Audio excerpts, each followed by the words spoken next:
is the Kalamati Fruit Market. At 2.25 hectares, it is the biggest fruit and vegetable market in Kathmandu. मेरो नाम सीता उप्रेती हो हाम्रो घर काभ्रे फलाटे परिवार संख्या 4 जना यही कालीमाटीमै हो यो कुनै धादिङबाट आउँछ कुनै पालुङबाट आउँछ कुनै बेलामा इन्डियाको पनि आउँछ हाम्रो किसानसँग हैन यही आउँछ राति आएर राख्दिन्छन् किसानले गाडीबाट अनि हामी बिहान आएर बेच्ने हो किसानसँग सोधे The market is for the produce from the Kathmandu Valley, where the farms in the valley attempt to meet the ever-increasing demand for fresh foods from the urban areas of the Kathmandu Valley. But in actual fact, only 10% of the food sold in the market comes from the valley. A further 64% comes from areas outside of the Kathmandu Valley, and 26% from neighbouring India. काम करने यो केरा बेच्ने यो इन्डियाबाट आउँछ गाडीमै आउँछ हामीहरु गाडी छैन हामीहरु त यहाँ काम गर्ने मान्छे हो पठाउने मान्छेहरुको यो बेच्ने मान्छे मेरो अब यहाँ उत्पादन छैन त कहाँबाट आउँछ कम छ उत्पादन यहाँ कम छ. What comes out very interesting in our study, which is again not rocket science, is that as the city expands, its population has grown and so has its food needs.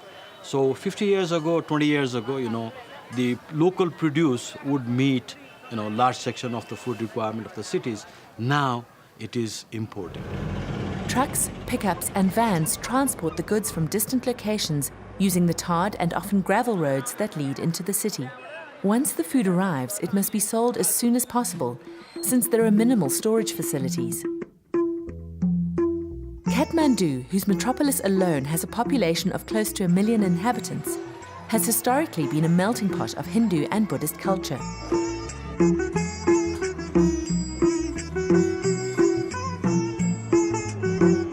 As its population has grown, its food system has become more complex and dependent to try and meet the high food demand.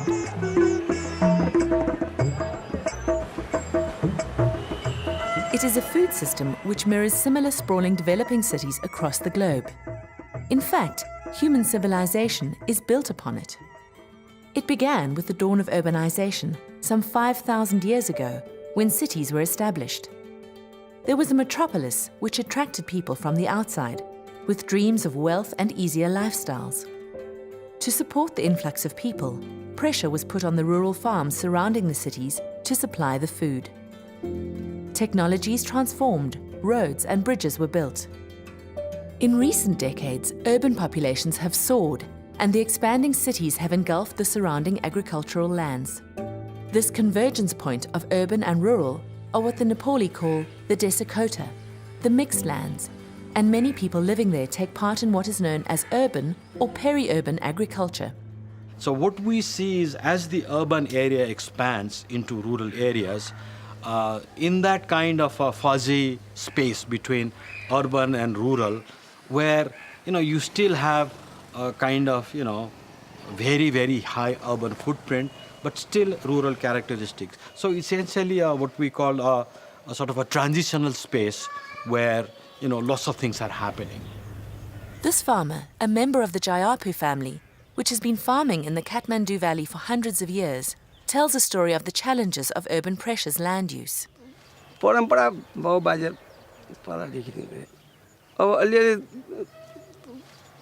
जाडीको पनि खेतले पुग्दैन अहिले जाडीमा पनि अलि भएछ म पहिले 31 सालमा जाडी खाएर छोडेर अब घरैमा बसिरहेको छु छोराहरू कोही जाडीमा छ कोही फर्निचरको काम गर्छ कोही खेती काम गर्छ अनि बाहिर दुई भाइ छ दुई भाइ बाहिर दुई भाइमा अनि आधी आधी भयो ठुलो बाले 30 पाटी गयो हामीले 30 पाटी पर्यो सर अनि फेरि हामी 3 भाइ छौं 3 भाइमा 10 पाटी हुन गयो.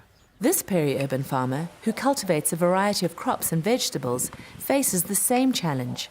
अब तपाईको चाहिँ अब पाखा बारीहरु छैन सबै बाँझै अब तपाईको चाहिँ यस्तो धान खाने खेतहरु सबै प्लटिङ मान्छेको बस्ती ठुलो अब यसै नै उसै नै खाने प्लटिङ छ नि तपाईको त्यहाँ प्लटिङ छ उ यो सबै प्लटिङ हो तपाईको यो सबै धान खाने प्लटिङै हो उ त्यहाँ सबै प्लटिङ छ हाम्रो त आधी फाँड त प्लटिङले खाएको छ अब यसमा उत्पादन त एकदमै कम भयो नि त खाना त अलिकति घट्यो नै दुःख लाग्दो कुरा त छ नि अब आफ्नो धान खाने खेतहरू घट्दाखेरि Photographs of these peri-urban areas clearly show how over the years, agricultural lands necessary for food production are being taken up by urban encroachment.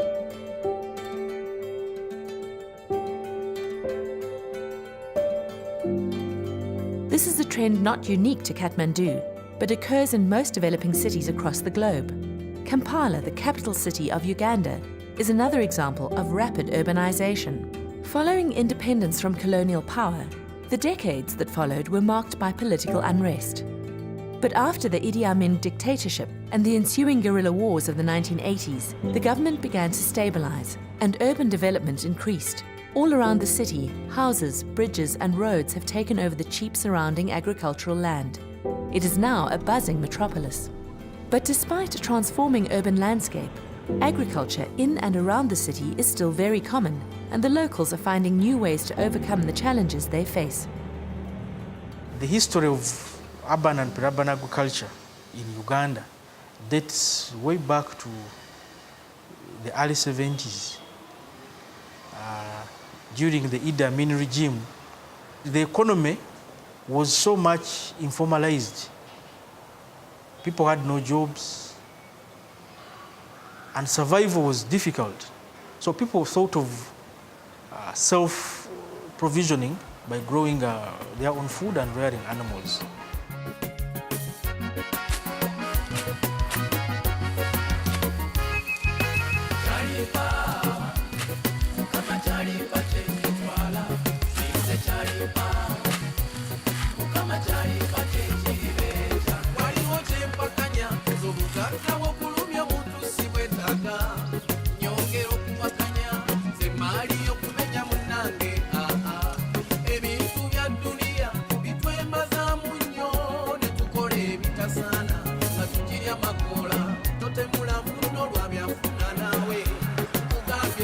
This man, Kathmandu Stephen, has found a pocket of increasingly rare elephant grass in the city and is taking it to feed pigs and cattle.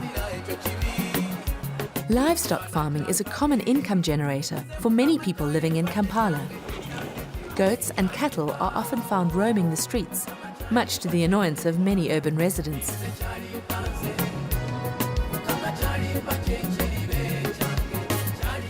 Kathmandu has finally arrived and is delivering the grass to a farmer who once was forced to turn to peri-urban agriculture for survival.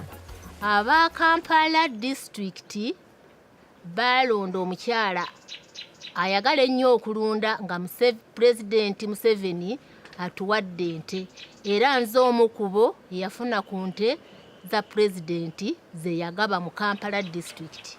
Deborah turned to agriculture when times were difficult and she could not feed herself or her family. Abantu nze ku lwange nayagala nnyo okuguza abantu abanneetoolodde kubanga mu kiseera ekyo tewaali nte mu kitundu kino. Ne njagala okuguza bannange abanneetoolodde era kyabasanyusanga nnyo kubanga bafuna amata okuva eri nze. Era nakati bwe nkyaguza. Farmers like Deborah are keeping livestock for income generation and farming crops for household consumption and self-sufficiency. Finding feed for the livestock in the city is always a problem. However, some farmers have found ways around this. There's a group of youth who live in one of the suburbs of Kampala. This place where these youth are living used to be a dumping site for big hotels in Kampala. So this group of youth thought it wise that if they scavenged this garbage for leftover food and gave it to their pigs, they would earn a living on that. Okay, these bags, this is garbage from hotels from Kampala. So we use this garbage for feeding our pigs because it is a little bit cheap compared to the feeds of the swines. So they are garbage collectors who bring for us these feeds. We pay them something small to bring us this garbage. So when they bring us this garbage, we sort out the bad things. Naffe ke tufunamu ne tubuula n'abantu baffe nabo ne babeera buki bulungi. twasala amagezi emmere egulwa mu kyacu nga kyacu yali tetugisobola lwa bbeeyi naye bwe twafuna emmere eno eya wooteeri ebeera nnungi ekuza embizi zigejja ogirunda mu budde emyezi 6 embizi eba nnene ng'ekuze. Many farmers in and around Kampala are beginning to harness organic waste potential. This lady, for example, saw opportunity in gathering and selling leftover banana peels, a common feature in the city, as feeder for livestock. So waste is playing a big role in making urban agriculture more feasible. Farmers who are lacking feed and all depending on elephant grass, now they can go to the market, buy all of those agricultural waste, the bio-waste I'm talking about, the organic waste, and feed the livestock.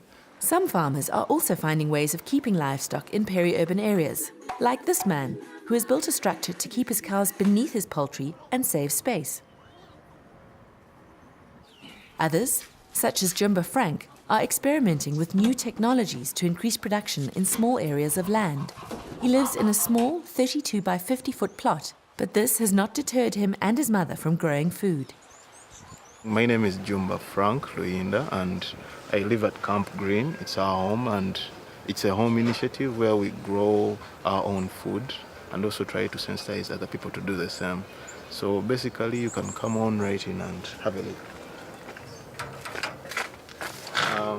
We have these, simple ways of innovating and trying to use the little space we have so that we can grow as much food as we need. So the reason why we have this is because there is a small space for us to use as a garden. So we erect these structures and try to grow as much vegetables around them. We poke holes in the sides, then we can even grow on top. So this technology is also borrowed from what we call the food tower. Food tower is a much larger structure and it looks more of a hill. And the reason why we call it a food tower is because it's big like a tower, and we grow food on it. Nothing else, not flowers or anything but food. We use things like old cat hairs. This one down here, this is an old cat hair, and we use it for keeping our seedlings like a nursery bed so that we can take them to the other gardens. And you can also use it as a garden anyway. We also use soda bottles as well, plastic, rather than burn them, rather than let them go and block the drainage systems. I usually call urban farming the modern subsistence farming. You grow for your consumption and sell off the surplus. Basically, we don't have things that are not edible. It's either edible or it has a health benefit. That's why we have these things here. Because usually, especially in urban areas, people spend more on food and medication. So once you have those covered, at least it's a good way to survive. You don't need to earn much, you don't need to make millions, you need to be happy and content and healthy. I decided to make that small pond, to start with the small resources I have. Because the government doesn't assist us, so I decided to make it a family small pond. The crops I grow and the fish I get from there, sometimes I sell, sometimes I use it with my family. I'm very, very proud because my children and my wife, we don't go to market. Since '87, we don't go to market. We just depend on our resources. We are proud of that and we thank God for that. By growing their own food and becoming more self-sufficient, these people are less vulnerable to disruptions in accessing food.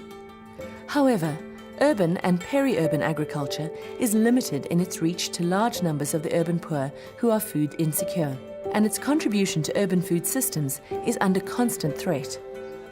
These food systems, already dependent on a good, predictable climate for agriculture, now depend on aeroplanes, cars, trucks, petrol availability, and a stable global economy. And dependency equals vulnerability. If the transportation system is blocked, there is no food in the market. If the climate is dry, we'll have less production. If there is massive political disturbances, then again will suffer from food shortages. So multiple regions, and there are multiple linkages as well. Suppose you have a massive cloudburst or natural disaster that wipes away part of your road or bridges, which happened in 1993 in Kathmandu. 6 bridges were washed away, roads were gone. So for a long time, the valley was sort of cut off, and the prices of commodities, food commodities, just soared up. Indeed, a changing climate or the threat of a natural disaster is a huge vulnerability to food systems and the food security for millions of low-income earners.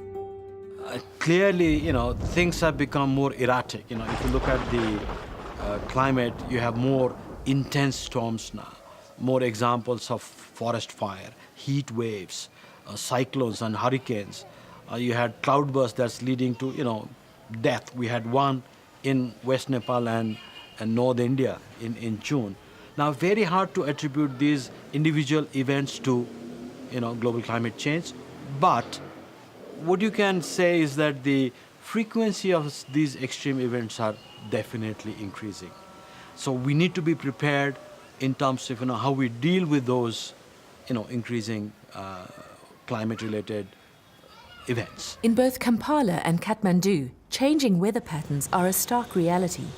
And whilst should not be attributed to climate change without further research, it must be considered in the context of a very dependent food system which supports the livelihoods of millions of people. So if you look this past 30 years or 40 years data, what we have found that there is significant, the evidence that there is climate change in Nepal. If you analyze our data, our meteorological data, there is evidence that temperature has been increased, and there is also some event that the weather pattern, particularly the rainfall pattern, has been changing. What we are seeing is not what used to be. I would tell you that July would be a dry season, those years, but now it's no longer. The seasons that we used to grow crops have shifted, so you can no longer plan properly. The weather patterns are continually changing and shifting. The drier periods are much longer now. के हुन्थ्यो पहिलो बेला अब सानो पानी आयो भने औसिन आउँथ्यो थुप्रो भोलि गाउँ गर्नु छ भने आज एउटा गेडे नआउनु भयो धान काट्नुको असिनाले खाइदिने अनि फेरि गर्मी बढी भएर आयो डढेलो त यो चैत वैशाख ताका डढेलो भन्नुहुन्छ भने त अति नै हुन्छ डढेलो लाग्छ पहिलाको तुलनामा धेरै डढेलो. Climate change, in some sense, is forcing us to begin to think about how we do things, why do we things, and how we do it, and to begin to think about perhaps there is a different way of doing things. Interestingly, governments in both Kampala and Kathmandu are beginning to recognize that increasing climate risks and unplanned urban sprawl can significantly disrupt food production and distribution, and agricultural policy needs to be rethought in the context of these challenges. In Kampala, the KCCA government is slowly beginning to support urban and peri-urban farmers in policy making. This marks a big change in policy direction, which previously focused more on rural production. Times have changed, and the realization is that there are a lot of opportunities that exist within the city. Maybe the focus was on rural at that time, but then there's a big urban migration, and it's causing pressure on the city itself. And systems of delivery have changed, that we can actually farm in small spaces with the new technologies available and produce a sizable amount of food within the city. This is a huge improvement for the future of urban and peri-urban agriculture in Kampala. However, land zoning policies that protect agricultural land in the city, the cementing of bylaws into national law, and the proper support for urban farmers remain a major concern. Kathmandu faces the same challenge of working out how to optimally position agriculture within urban and peri-urban landscapes. If we talk about the KTM Valley, we don't have any land use planning. In the past, the Kathmandu Valley is self-sufficient for the food grown in the Kathmandu Valley itself. But nowadays, because the population has been increased tremendously, and all the land, which is agricultural land, has been encroached by building infrastructure, settlements, houses, and so on. So we have very less, agricultural land remains in Kathmandu Valley. So I think we need to have some immediate land use planning policy. This planning has not been made so far, but we believe this is very much urgent need for the Kathmandu Valley itself. The world we live in is changing rapidly. Further research on climate change and UPA is essential. Recently, a 9-city assessment was carried out, led by START and other partners, which included the cities of Kathmandu and Kampala. The assessment included analysing the extent of UPA in these cities, assessing its benefits and the nature of its role in the food system, as well as threats and challenges to its long-term sustainability. These reports are crucial for governments to formulate correct policies, and there is need for increased research in cities across the globe.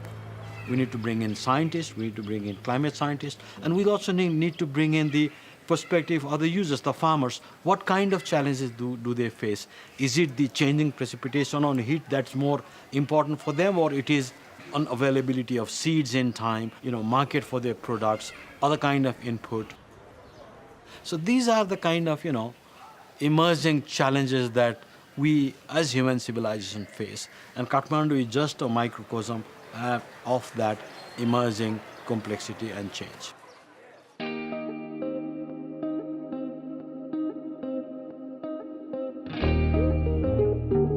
Urban and peri-urban agriculture is hardly the only food security concern, and it exists in varying degrees in different cities and regions. But understanding its potential role in an increasingly interdependent food system is key to planning for an uncertain future.